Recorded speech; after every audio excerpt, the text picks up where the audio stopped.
In the prior video, 6F Part 3, we covered a lot about Hollywood's role in our culture, its great years spanning several decades producing wonderful films, most times artistically created and delivered, and generally within boundaries of good taste, class, and regardful of the values and morality of the surrounding culture. We explained that old Hollywood has been replaced by the mega media corporations and a new Hollywood has emerged, with a different caliber of leadership, one less concerned about being a guardian to the morals of society, but more inclined to pursue profits and prestige, even at the expense of quality themes and moral messages in movies and TV, such as themes of violence, immorality, political bias, and other negative, life-destructive anti-values.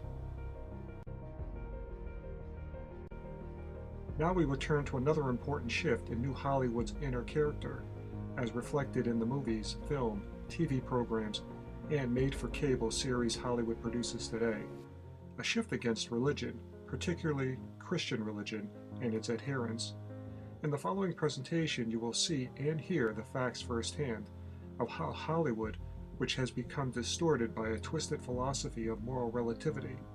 But first, a quick look back into old Hollywood and how they respectfully treated religion and Christianity.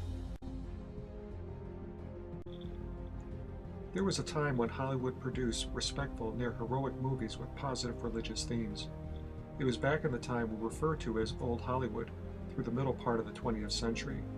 That's when some of Hollywood's big directors produced sweeping epics which glorified the great religions.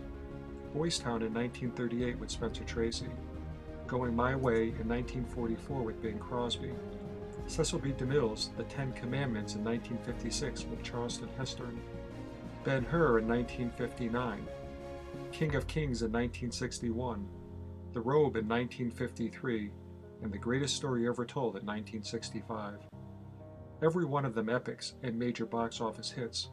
Perhaps more significant was that the clergy, priests, ministers, and religious figures were almost always depicted well, respectfully, and godly.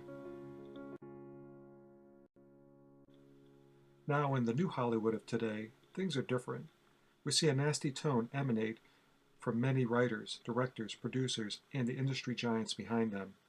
Rather than produce great movies reverential to God and the great religions, we witness the hollow investment of Hollywood's time, money, and efforts into churning out an awful lot of content that is decidedly anti-Christian, and by equivalency, anti-moral and anti-culture. And interestingly enough, it's not anti-Jewish or anti-Islam. Hollywood is not anti-Hindu or anti-Buddhist in the movie making, nor is it anti-atheist or witchcraft or Satanist, but most singularly and most often anti-Christian. What a coincidence this is. In the Hollywood of today, where the moral relativists actively work in industry seats of leadership and authority, we have seen and continue to witness a repeated assault on the symbols of Christianity, as well as people of faith. Here's something to consider. What does the Nazi ideology of the 1930s have in common with today's modern Hollywood? They both subscribe to a very similar tactic in social engineering. Now, the Nazis were masters of it, Hollywood less so, yet both did it and do pursue it. It's called deception, the big lie by another name. You see, back in Nazi Germany about 80 years ago, Adolf Hitler rose to power based on lies, deception, and sowing distrust amongst the German people.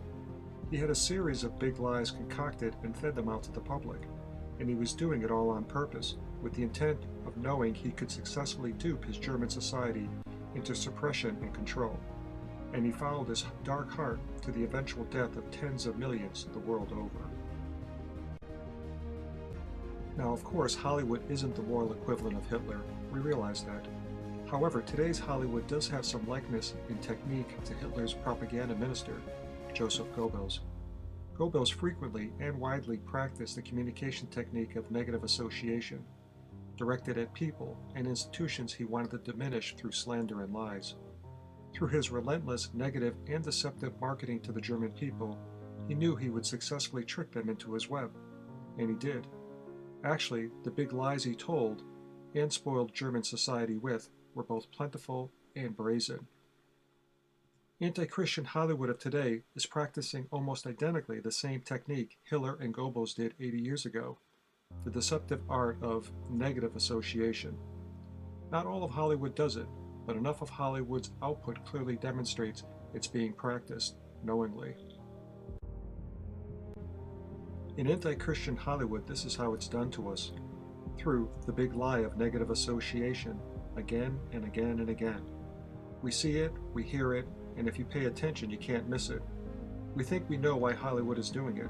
It smells of moral relativism in Hollywood's culture and many people in the industry. It indicates there's an active, hateful bigotry towards people of faith underway, against religious institutions which have the platform to criticize the burgeoning immorality and violence in movie and TV. And it's about the suppression of good and the liberation of a no-limits Hollywood, where anything goes and God is not welcome. This is why they do it. Let's start with Sarah Silverman, an unabashed liberal comedian who trades in hateful invective under the guise of her comedy. Mocking Christians and the imagery of Jesus Christ is fair game in her book and fits the content standards of her producers and sponsors. In her show, she regularly takes personal pleasure in diminishing Jesus Christ the person, and by association, Christianity the religion, with references to his sexual being gender fluid and other hateful negative innuendos.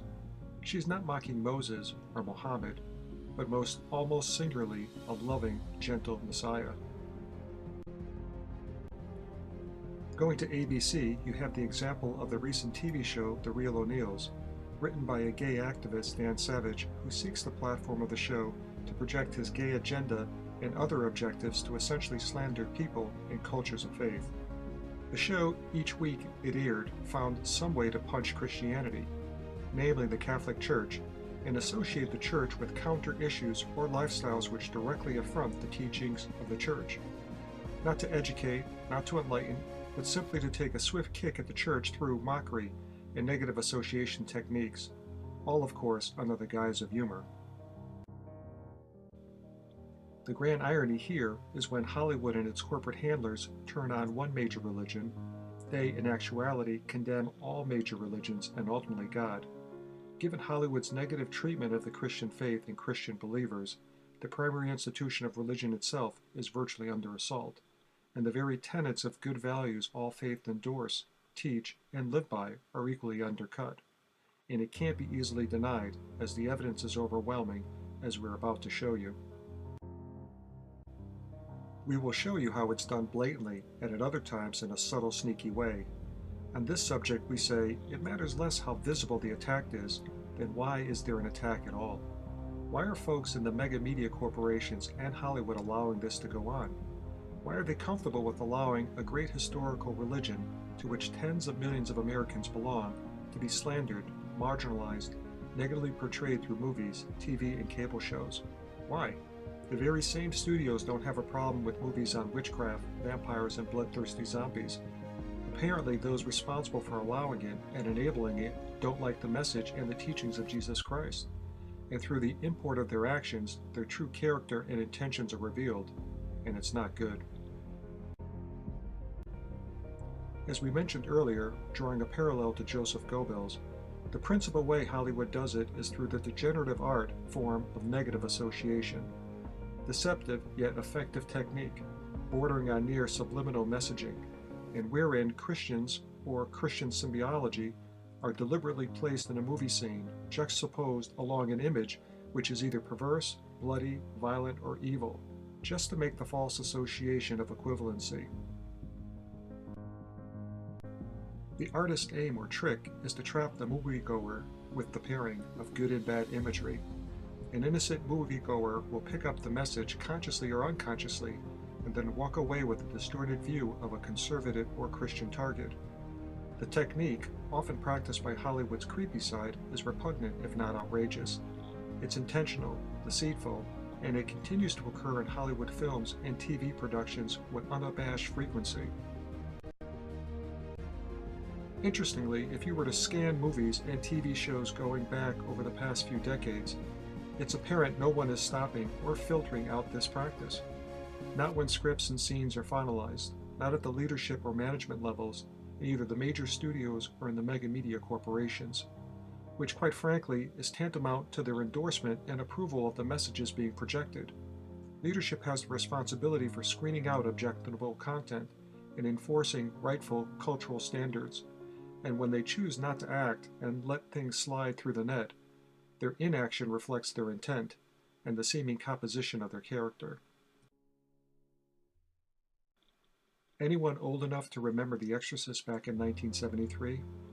In the film, under the cover of a horror movie, we start to see Hollywood's use of negative association techniques against Christian symbology and the religion itself. Young Megan thrusting a cross into her vagina, an abhorrent, if not depraved, depiction of the Blessed Virgin Mary, marred by grotesque sexual innuendo and blood. Shocking and rememberable images, not good ones, but in a movie nonetheless. Then 3 years later, in the 1976 movie Carrie, we see more negative association emerge out of Hollywood. Hollywood depicts Carrie's devout Christian mother as a crazed lunatic murderer, and Carrie herself gets to share the company of the crucifix of Jesus Christ, pinned with arrows and blood. Negative association, plain and simple.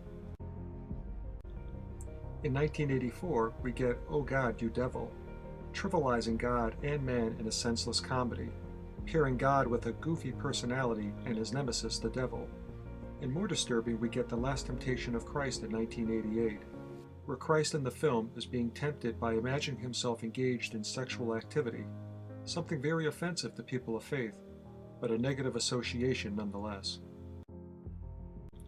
Negative association might be as simple as a cross tattooed across the back of a crazed killer, along with other similar twisted tattoos of Christian symbology, as we see in the Martin Scorsese film Cape Fear, released in 1991 and starring Robert De Niro.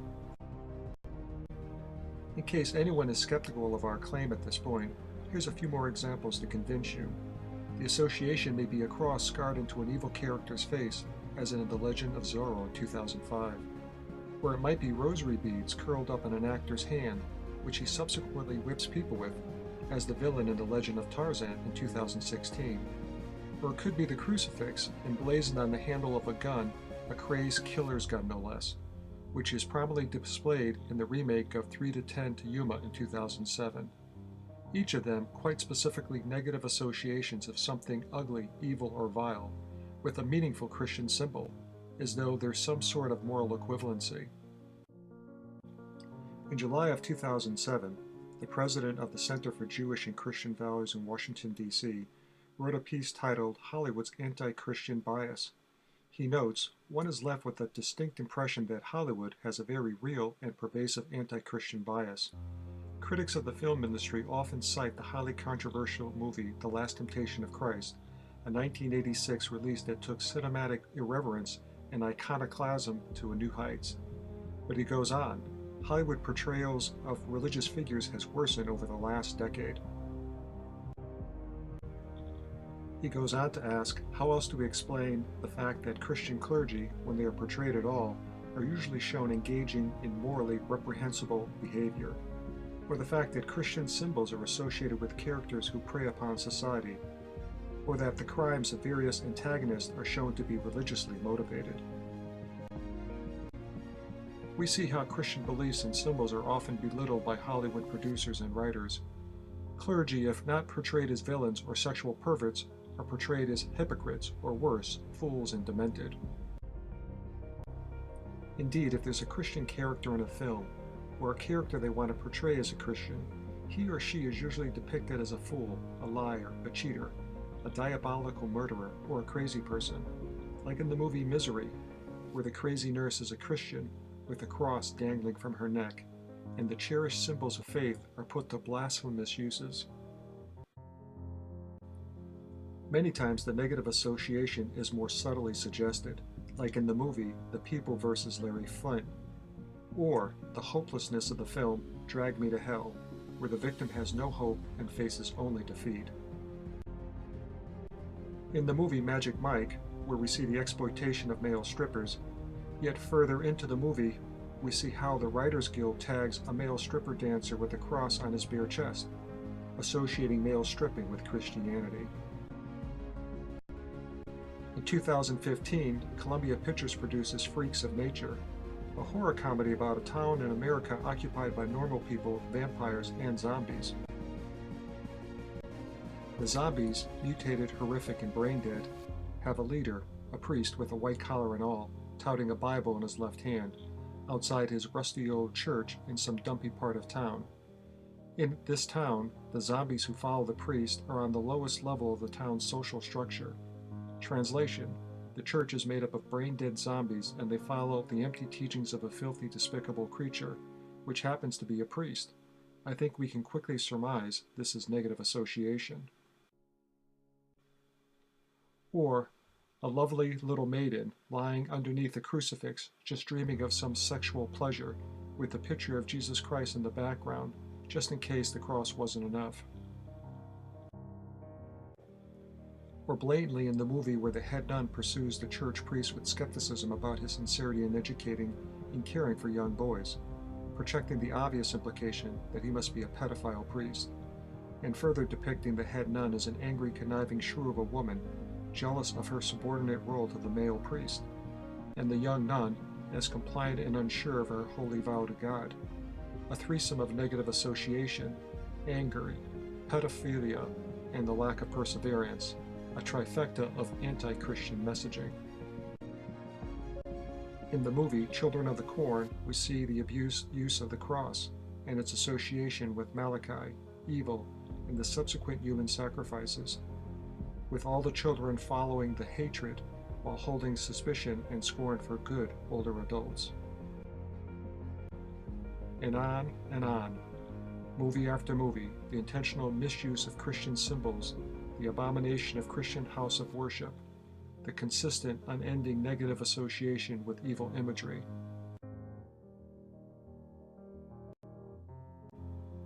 Sometimes it's subtle, as we've said. Take the movie Suicide Squad, for example, and look at the saying printed around the neck of Will Smith, who plays the part of a vicious assassin. The next script reads, "I am the light, the way," a direct and unambiguous reference to Jesus Christ and the New Testament teachings, a negative pairing with clear intent. If that wasn't enough, our killer, Will Smith, wears a cross around his neck, and remember, he's a certified assassin. There is no character development about him being Christian or faithful, just a killer with a cross around his neck, negative association. In the movie Johnny Mnemonic, played by Keanu Reeves, who in the movie is the good guy hero, he faces off against the main villain, who is cast as a Jesus look-alike, crazy, mad, and murderous. In fact, he carries a crucifix knife with him to viciously kill his victims. How twisted is that? Do we ever see a madman Moses with a staff dripping with blood? Or a crazy Muhammad slicing up people with his sword? No, we don't, but for Hollywood's bias against Christians, we get a crazy Jesus look-alike with a crucifix knife. Have you ever seen the movie Training Day, starring Denzel Washington? Throughout the movie, Denzel, who plays the part of a crooked cop who robs and steals from drug dealers, wears not one, but two crosses around his neck. And again, the subject of Christianity associated with the role is never brought out of the movie, negative association. More movies and TV shows depicting Christians as creepy, perverted, or murderous. Law and Order, Special Victims Unit. Miss Carmody in the original movie The Mist, a Christian fanatic who takes over leadership of the people, huddling in the grocery store, superstitious and wacky. Or Warden Norton in The Shawshank Redemption, regularly quoting Bible verses while stealing and mistreating inmates, who of course are guiltless and misunderstood. Sometimes it's nearly subliminal in the scene or imagery of the scene, wherever and whenever they can associate the Christian cross with blood, gore, and death. Well, that's the creme de la creme. Here we have a cross hidden in the image of blood splattered on the floor, and if you look close enough, you can make out Christ's robe draped over the right corner of the cross. Did you notice in the movie The Martian, Matt Damon shaves down a crucifix for fuel. Like the Hollywood Guild writers couldn't find any other combustible he could have readily used to start a fire. But no, we need to see Matt destroying a crucifix bit by bit. Overall, the movie reeks of moral relativity, where people back on Earth put their hopes in his ability to find his way out of the circumstance he's in. No one is shown turning to faith or God for assistance, as would be a realistic expression of life. Instead, the movie focuses exclusively on the measure of man alone. In the movie The Family, we have the mother as she's killing another mobster with a 10-inch knife, dangling a cross around their neck, specifically when she's engaged in butchering someone. Look at the other part of the film, and she's not wearing a cross. Apparently it's a good luck charm for when she kills. In the movie Equilibrium, we have the constant use of the Jerusalem cross, associated of course with an evil and repressive government of a country called Libya. We also have Christian Bale play a particularly violent role, guns in hand, as he fights with an evil council led by a dubious figure called Father, negative association. How about the movie Priest in 2010, with the tattoo of a cross seared into his forehead? The main character, who of course is a clergyman, is a warrior priest who disobeys church law by teaming with a young sheriff who is part vampire and a priestess. Together, their mission is to track down a band of renegade vampires and kill them. There's plenty of blood and direct association of the priest with vicious killing scenes, and of course, the sexy priestess. Notice the big shiny knife in his hand, cloaked in a dark, foreboding hood, negative association. In the movie The Happening, starring Mark Wahlberg, there's a segment in the movie where Mark and his family have gone into the pleasant Pennsylvania countryside in their effort to flee from the natural phenomena trying to kill them. They seek and find refuge at a rural, isolated farm they come upon, owned and operated by a nice, sweet old lady who seems in harmony with nature. She takes them in for a meal and then puts them up for the night. Everything seems fine. Well, in Hollywood, things aren't always what they appear to be. We quickly learn 4 things. First, she's not so nice after all. Something is deeply wrong with her. Secondly, we learn, of course, she's crazy and unhinged. Third, she wants to kill Mark and his family. And fourth, she's an evil, fanatical Christian. We see her standing here in front of her collection of Christian pictures and lithographs, clutching her cross and menacingly pointing to the audience. There's no explanation given, but we're subjected to heavy negative associations between lunacy, violence, and anger, and the supposed derangement that's symptomatic of Christianity. Then in the movie Killer Joe, we have a couple of low-life losers, drunks, drug addicts, and thieves, fighting, arguing, and having sex, while carefully depicted on the wall, in sight, but not conspicuous, is a Christian cross, negative association. And here we have more of the pairing up of the cross with nudity, trashy behavior, with a sex scene, cross prominently in the background, just in case you missed it in the earlier scene. In the movie Under the Shadow, we see more negative association, aligned with the actress and star, an abundance of crosses on the wall, and with her hand desperately clinging to a rosary. Hollywood's negative association playing out once again. Is she a believer in Christ? Well then, she must be a crazed fanatic. In the 2016 movie The Kingsman, it's generally a comedy, action-packed film.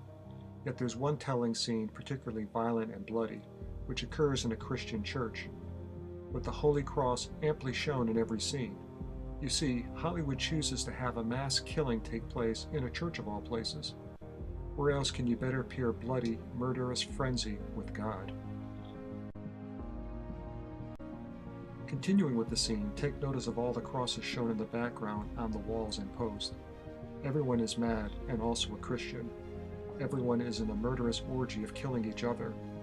Apparently, Hollywood views this as typical behavior at Sunday worship, and sees a productive pairing of the Christian cross and the unmitigated violence.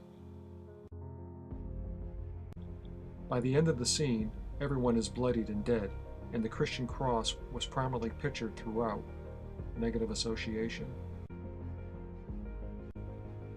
In a TV cable miniseries in 2017, a TV adaptation of Stephen King's book, The Movie The Mist, played for several weeks, and right in line for a Stephen King movie, the priest was depicted as a sinful, prideful man, on the border of losing his faith with an abundance of confusion and doubt, just the way Hollywood likes to depict a clergyman. The priest, we learn, is in crisis regarding his faith, questioning his judgment and belief. He finds himself later to be in conflict with an old parishioner, who is a member of the church, but as you could guess, she's a fanatic and loony. All the other Christians are shown to be weak, afraid, also uncertain about their faith, and instead of a strong, vibrant community, we witness a weak, self-serving group, desperate and dangerous. Negative association. In 2017, NBC debuted a new TV series called The Carmichael Show, and NBC markets the program as a family show for primetime audiences. It's about a contemporary Black American family, generally well acted and sometimes funny. That's why they ensure the comedy is rife with anti-cultural values and topics.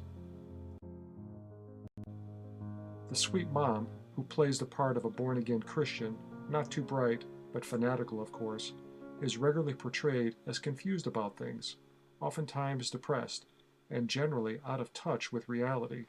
Negative association. We get to hear arguments why abortion is both good and okay, how stripping for money is okay, how drug use and abuse is okay, provided you do it with reason, whatever that means. And we are told having a threesome sex romp is okay, provided you feel good about it. All these things are okay in a world of moral relativity. Negative association. And another 2017 pilot series has been playing out, where a mother viciously stabs an innocent man on the beach. We later learn she's a Christian, and her daughters fervently pray to an oversized crucifix, almost comical in its size, which they got on their knees to show their passion. Or on the floor. It's a very portable cross, you see. Let me see. 1. Bloody murder.